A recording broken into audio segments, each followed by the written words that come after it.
In today's highly requested video, I'm going to be going over how I would build an awesome John Frusciante inspired Unlimited Love era pedal board for $500. Let's get into this board build. As always with these videos, I'm going to quickly go over the rules first. Number one, as already mentioned, we are sticking with a budget of $500 or 650 Canadian. I'm Canadian, so I'm just going to be looking at everything in my own currency and then doing the conversions for you guys. Number two, I have to aim for a minimum of 5 pedals. 5 pedals is a good number that will cover a lot of ground, and especially with a budget of $500, it's a bit of a challenge in order to find 5 pedals that I'm truly happy with to fit on the board, hence why this rule exists. And you guys will see a little later on in the video, I kind of break this rule on a technicality in this specific build, but you guys will see why and why it's not that big of a deal going forward, but this is kind of the standard rule that I always have for these videos. Number 3, I have to go out right now and find these pedals and make them work within the budget right now, today. It's not just like one time I saw a pedal go for X amount of dollars on Reverb. Nope, I gotta go on Reverb, find them, and make them fit in the budget today, or else that pedal won't work for the purposes of this video. And lastly, the power supply, patch cables, a physical pedal board, anything like that does not count in today's budget. It is strictly just the pedals. This also includes shipping, as shipping would depend on where you live and in different areas. I could easily just say set an extra $100 aside for shipping, but for the purposes of this video, we are just dedicating this nice round budget of $500 for strictly the pedals. Alright, with the rules taken care of, I wanted to quickly discuss my strategy going forward in this build. Now, John Frusciante's main staples are unchanged in the Unlimited Love era. We need to cover a DS2, a WH10, and a Boss CE1. Those are pretty much the 3 most important parts of John Frusciante's sound in terms of pedals. Any board needs to cover those basics, or else it's not really going to be a board to its full potential. So we got to make sure we cover those 3 parts first. Now, luckily, Boss DS2s are actually readily available and very affordable. I found one for $81 Canadian on Reverb, so we're just going to go ahead and pick up one of those. It's going to sound great even though it's a modern day version and John has traditionally used the older versions. The modern version sounds fantastic and we're just going to grab a DS2 for the pedal board. It's a no-brainer. Next, let's cover the Ibanez WH10 wah sound. This wah sound is crucial for any Frusciante-inspired rig. This wah pedal really is extremely unique sounding. And of course, a vintage WH10 is not going to fit within our budget, and unfortunately, a Wilson modded V3 or V2 is also not going to fit in our budget. But just luckily, in general, with the release of the Ibanez WH10 V3, these wah pedals are a lot more affordable now on Reverb. I remember before the release of the V3, V2s were kind of getting a bit expensive as well, but since the release of the V3 WH10, they have become a lot more affordable, and we are going to grab a standard V3 WH10. It's not going to be the exact same wah sound, but it's still going to sound great and do the job more than just fine.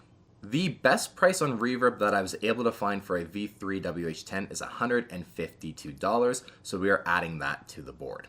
The last basic that we have to cover that's just a staple for any John Frusciante rig is the Boss CE1. Now, the Boss CE1, in terms of the Frusciante context, truly is a 2-in-1 pedal. This thing serves 2 distinct purposes: the preamp section as well as the actual chorus and vibrato sound. We need both of these effects for a John Frusciante-inspired rig. We just do.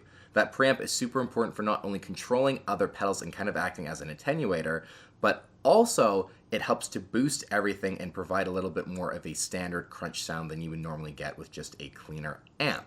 So this preamp is extremely important, and there definitely is a lot more to what the preamp does in terms of John Frusciante's rig that I'm not going to get into in this video, but just trust me, you guys, if you know John Frusciante's rig or have done a little bit of research, you'll know that the preamp is just extremely important.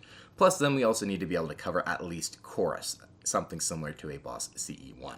Now, in order to cover both effects of the Boss CE1, I could go out and find a Boss CE1 style preamp. There are a lot of great companies that make these individual preamps in a separate package. Then I could go and find a separate chorus pedal. Or I could find another 2-in-1 pedal that has both of these effects built in. So if you guys remember at the beginning of this video when I said I'm going to break the rule of 5 pedals on a technicality, Well, I'm going to be breaking it because I am choosing the Past Effects Mini Chorus Ensemble, the MN 3007 version, because at this price, it's extremely affordable, and I genuinely think that this is probably just the best option to go for in order to fit within this budget. At $235 Canadian, it is a huge chunk of our budget, but we are again getting a 2-in-1 pedal here with the preamp and the chorus and vibrato section. So again, I could have gone out and tried to find a used JF1 preamp or something like that, then tried to find a chorus pedal that'll do the job, therefore making this essentially 4 pedals now. But instead, with grabbing this pedal, we're going to be at 3. But you guys can see how really this is a 2-in-1, and I'm just counting it here because I could have gotten 2 separate pedals. So the Past Effects Mini Chorus Ensemble MN 3007 version is what we're going to go with, and this is going to make it 4 pedals. Don't give me grief in the comments, please, you guys. Now, at this point, we don't have a lot of our budget remaining, but here is where I would like to add some specific Unlimited Love flavor to our board build, and we are going to choose the MXR Variac Fuzz. And in all honesty, you guys, fuzz is another fundamental part of John Frusciante's sound. Any John Frusciante inspired pedal board really should have a fuzz pedal on it. In order to help make this a truly Unlimited Love era inspired pedal board, I am choosing the MXR Variac Fuzz. Not only is it a great sounding fuzz pedal, but it is rather affordable as well. It just checks off all the right things, to be honest.